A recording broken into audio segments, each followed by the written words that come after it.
adventures in time and space, transcribed in future tense.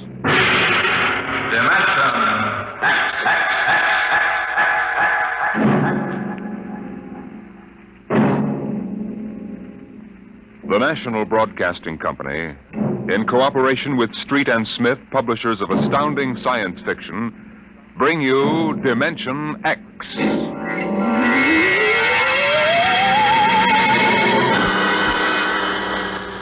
Tonight's story, First Contact, by Murray Leinster.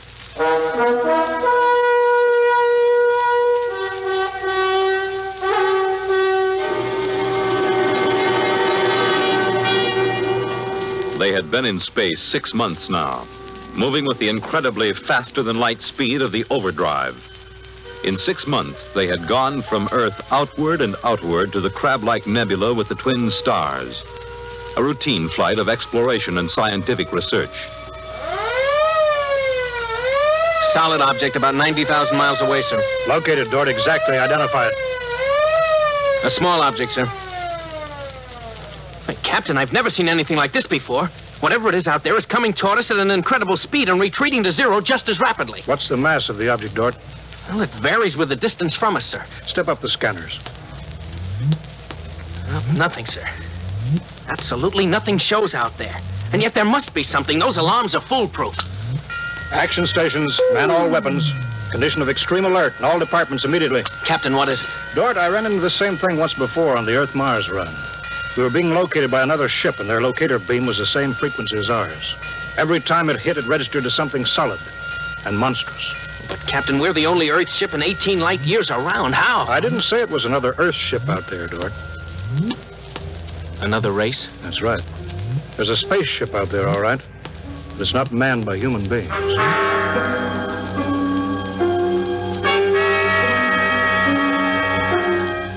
It had been contemplated and speculated upon. Mathematically, it was almost a certainty that such a race existed. But in 18,000 Earth years, no human spaceship had ever encountered them. Now the situation was precipitated, and somewhere outside the Earth vessel, there was an alien race. Of what shape? Of what quality? Of what psychology? It's moving, sir. Heading right for us. At that speed, we'll be in touch in 10 minutes. Heading right for us, huh? Just what we'd do if a strange ship appeared in our hunting grounds. Friendly? Well, maybe. We'll try to contact them. We have to do that. But friendly? Thank the Lord for the blasters. They may not be hostile, sir. Well, they may be. That's what I'm paid for. Put on this job for, to worry about the troubles that may never happen. To all hands, now hear this. A ship is approaching manned by an alien race. I'll give the signal for attack or defense if it be necessary. There'll be no move made unless I give the order. I do not wish to provoke trouble. Stand by. Their ship is slowing down, sir. It's stopped. Weapons Department, report. Weapons Department, report. Alien ship remarked. Target fixed. Weapons alert. Communications Department, report. Communications Department, report. We're receiving a modulated short wave, sir. Frequency modulated. Apparently a signal. Not enough power to do us any harm. We'll try to make some sense out of it. Report any progress to me immediately. One thing in their favor, sir. They didn't attack immediately without question. They're trying to establish contact. That seems to indicate they're reasonable. We'll see. What are they doing now? Can you make out the locator screen? Bring that power up. They're doing something now, sir. There's a section of the hull opening. Probably an airlock, sir. If they breathe there. They're letting something out. Oh, it's round. A bomb, sir? Unknown object released from alien ship. Observed by Weapons Department and targeted. Stand by. See what they're doing, sir? They've left the object out there right where they were. And now they're withdrawing the ship. There's no reason why that object couldn't be a bomb, Mr. Dort. Intended to let us think precisely as you're thinking right now. I just have a hunch, sir. I think they're friendly. I think whatever it is out there is a means of communication. You're probably right, but I won't gamble the ship on a probability. Sir, I'd like to volunteer to go out there and look that thing over. Well, you understand whoever does examine it is expendable. Yes, sir. Requisition a lifeboat. If it's all right with you, sir, I'd prefer just a suit with the drive in it. It's smaller and the arms and legs won't make me look like a bomb. And I'll carry a scanner, sir. You may leave when you're ready. Thank you, sir.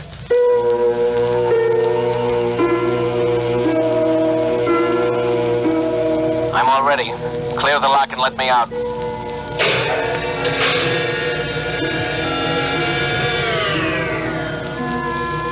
Weapons Department reporting to the captain. Mr. Dort located. Mr. Dort is targeted. Stand by. If that object out there is a device to capture one of our people for observation and questioning, it'll be blown out of existence, including Mr. Dort. Stand by.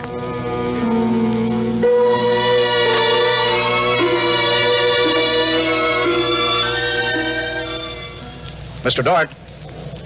Mr. Dort. Report. Object, as you can see on the scanner, sir, is covered with many small horns, like the detonating horns of the obsolete mines formerly used in naval warfare. Is that their purpose, do you assume, Mr. Dort? I'm going to find out, sir. I'm going to grab one. Mr. Dort. I'm here, sir. I don't think this is a mine. Circle it so we can see it completely through your scanner. Deadlock, sir. Nothing to report that the scanner hasn't shown you. Oh, wait a minute, sir. A section of the outer hull seems to be opening. Do you see it? Very good, Dort. Hold that. I'm sure it's a communications device, sir. It looks like it. Fix your scanner so it'll focus on that communications device. Return to the ship.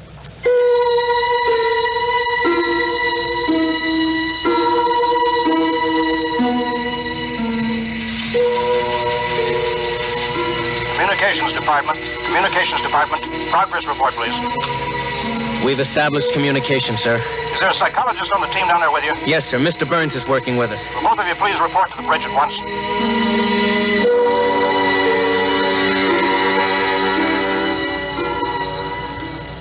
Oh, you look tired, Dort. We've established fairly satisfactory communication, sir. They seem to have highly developed thought patterns. We got a satisfactory translation from the machine on the fourth attempt. We can say almost anything we want to say to each other now. Of course, how much of what they tell us is the truth, we have no way of knowing. Mr. Burns, you're the psychologist. What do you think? Well, I don't know, sir. They seem to be completely direct. They haven't let slip even a hint of the tenseness we know exists. They act as if they were setting up a means of communication for friendly conversation, but, well, there's an overtone that... Yeah? Well, Mr. Burns, I have a decision to make. On the one hand, opening contact with the friendly people of a vastly different culture could only be beneficial to us of Earth. On the other hand, if they're hostile, I ought to blast them out of existence without any other preliminaries. Oh, but, sir, you can't... I'm not talking to you, Dort. it's not warranted yet, sir. Yes. Now, hear this, all departments. Hear this, all departments. This ship is on an extended alert. Provisions will be made so that personnel can have maximum rest and nourishment.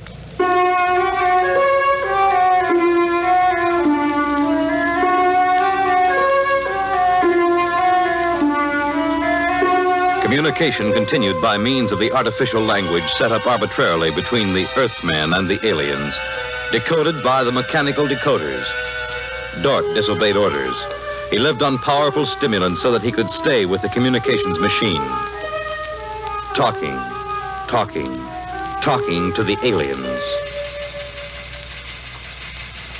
Other people. Are we being received? We are receiving your message. The chief of this ship wishes to speak with the chief of your ship. The message is heard by the chief of this ship. The chief of this ship communicates that he will hear the message of the chief of that ship. Go ahead, sir. People of the other ship, I'd like to say the appropriate things about this first contact of two dissimilar civilized races, and of my hopes that a friendly intercourse between the two peoples will result. People of that ship, what you say is all very well, but is there any way for us to let each other go home alive? That's all, sir. They've stopped sending. Very direct people. Very direct. But, sir, I don't follow. I didn't know what that meant. You know, is there any way for us to let each other go home alive? It means what it says, Dort. Sir, what's to stop us from just cutting communication and leaving, and they can do likewise? What's to stop us? Simply that whichever ship leaves first will be followed by the other. If they find Earth and get back to their own planet and we don't know where that planet is, Earth will be completely at their mercy. If they leave first, we'll follow them. We'll attempt to find their home planet. Dort, could you swear to any decision that the policymakers on Earth will come to? Sir, even if they do follow us, the closer we get to home, the more of our ships and weapons they'll face. They'd never get away. Well, how do you know that they can't communicate with their home planet without returning? We can't, sir. How do you know they can't? I don't, sir. So that's the situation. We'll sit out here, facing each other, trying to outguess each other, until time wears us out. And we'll have to face the fact. Either they destroy us or we destroy them. Navigation officer, attention. Navigation officer, attention. Every star map on this ship is to be prepared for instant destruction. The chief of this ship wishes to know whether the chief of that ship can suggest an answer to the problem concerning us both. Do you want me to answer that, sir? I'll answer it myself. Tell me when to talk. Now, sir. I am giving that matter personal attention. Every effort will be bent to the solution of this problem. Will you consider a temporary truce in the meantime? What would a truce gain? Could we trust you? Would you trust us? I suggest that we continue as we have up to this particle of time. I agree. Sign off, George.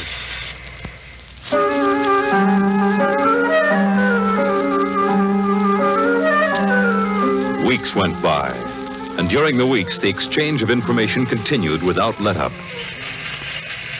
What particle of time are the people on that ship at? The resting time. All rest except myself and others on alert duty. Same on this ship. You people of that ship are very similar in many ways. Do you have a family? I have a mate. I have a mate and 3 offspring. It is too bad for them, as well as us, to have to kill each other. This ship can't see any way out of it. Can that ship? If we could believe each ship, yes.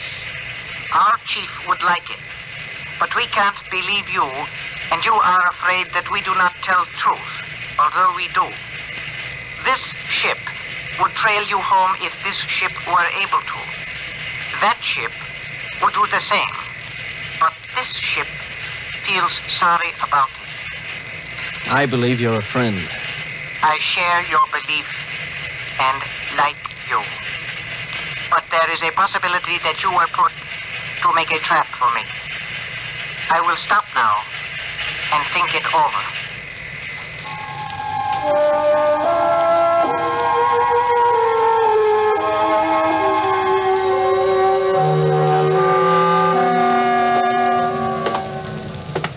Just sit down, Dort. Control yourself. We're all under tension. Doesn't do any good to pace like some caged animal. Yes, sir. All right, now, I've read the complete transcription of your conversations with this one alien. What does it prove, Dort? Sir, these people are so much like us in their thinking. And, well, sir, they're likable. They're likable and they breathe oxygen. Their air is 28% oxygen instead of 20. But they could do very well on Earth. It'd be a highly desirable conquest for them. Dort, I'm as set against violence as you are. I don't see any way out of this. And I think we've got to break this status quo. So if in 70 hours we don't see any other way, then I have no further choice. I'll blow them to bits.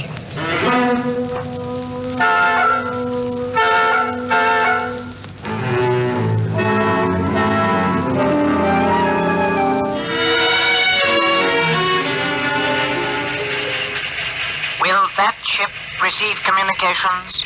Will that ship receive communications? This ship is listening. It seems to me better to communicate than to sit by the machine silently. I would have called you, but you signed off before. The problem goes around and around. I find no answer. Perhaps we could turn our thoughts to other things.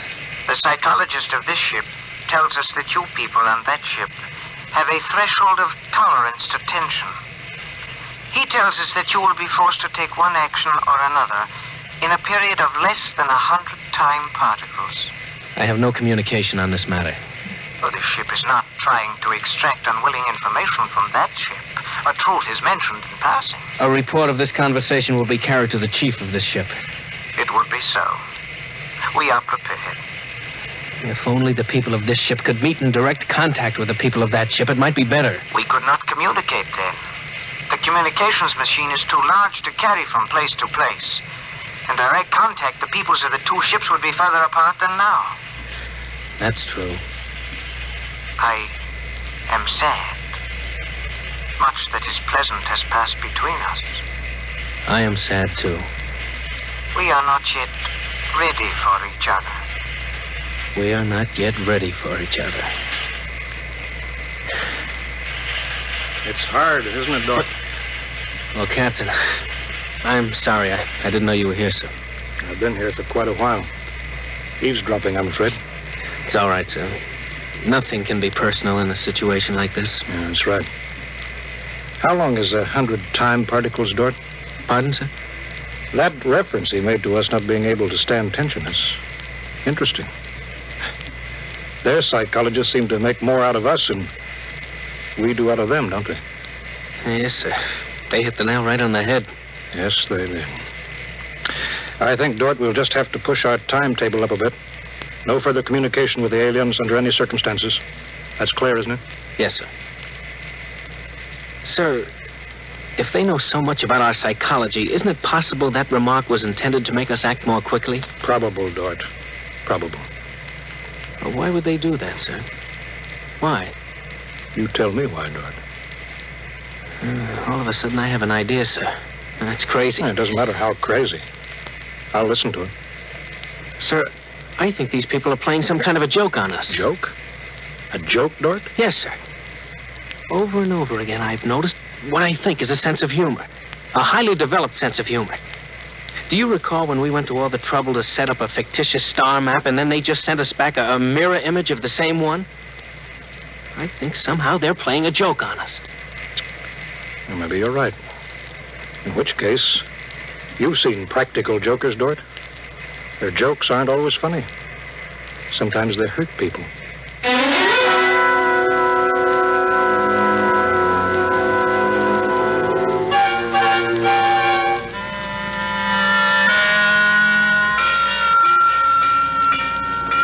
All departments, man, instant alert. All departments, man, instant alert. Report instantly. Report instantly. Weapons Department alerted. Target the enemy ship. On target, sir. Stand by. Fire!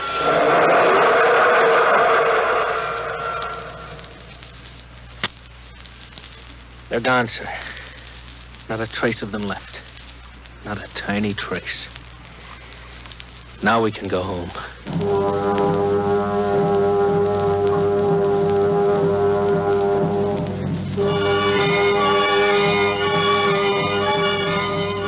Communications to Captain. Communications to Captain. Report.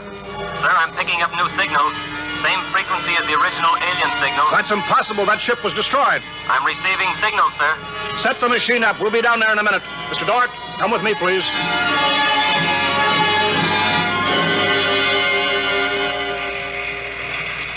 It's good to be on the way home. Yes, it is good. Do you suppose we'll ever figure out what happened to the other ship? Never. A blinding flash and they were gone. I suppose they couldn't figure a way out of the situation. An unstable people. They had no sense of humor to cope with the situation. They exploded themselves out of existence. It seems reasonable. They must have had powerful weapons to destroy themselves so completely. Yes, what a shame. In a way, I grew to like them. This isn't meant for us, sir. I don't know what's happening, but I think we're overhearing a private conversation. I understand, Dort. Be quiet, will you? Many things might have come out of a relationship with that people. They were describing a disease they call cancer. I think it is similar to the Fulgren syndrome. We might have helped them. They might have helped us, too.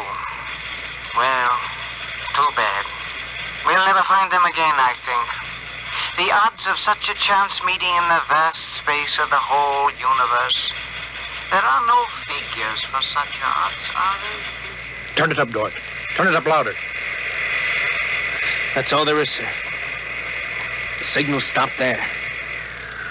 Sir, I don't know how, but somehow when we fired at them, we didn't destroy them, but we did set up a condition whereby they've become invisible to us and we've become invisible to them. Captain to Engineering Department. Halt forward motion. Captain, why are we stopping? Listen, Dort, you say they're invisible. All right, they are. But they're not destroyed because we just heard them. They're out there somewhere. Invisible. Well, you heard them, sir. They're heading for home. We're invisible to them, too, sir. How do you know, Dort? How do you know this whole thing isn't a setup? Well, suppose that's true, Captain. You heard their conversation. They weren't talking like any monstrous people. They seemed decent and warm, just as decent and warm as we are. How do you know this conversation wasn't planted, deliberately set up for us to hear? How do you know that, Dort? Yes, sir, you're right. They may be out there and they may not. They may be telling the truth or they may be trying to trick us. They may be friends or they may be the most deadly enemies. You said they had a sense of humor, Dort. What a joke to play. To deliberately set up a situation where we wouldn't know fact from fantasy, truth from lie. Wouldn't that be a joke, Dort? Yeah, but we don't know that they did that, sir. And we don't know that they didn't. We don't know anything. Sir, does that mean we never go home again? I don't know. I have to think about it. I have to think about it.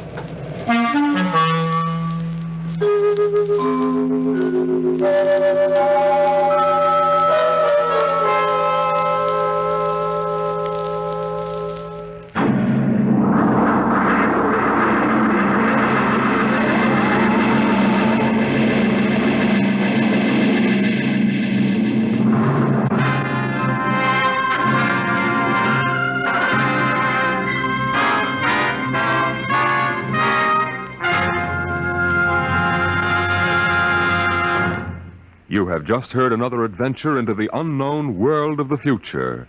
The world of... Dimension X.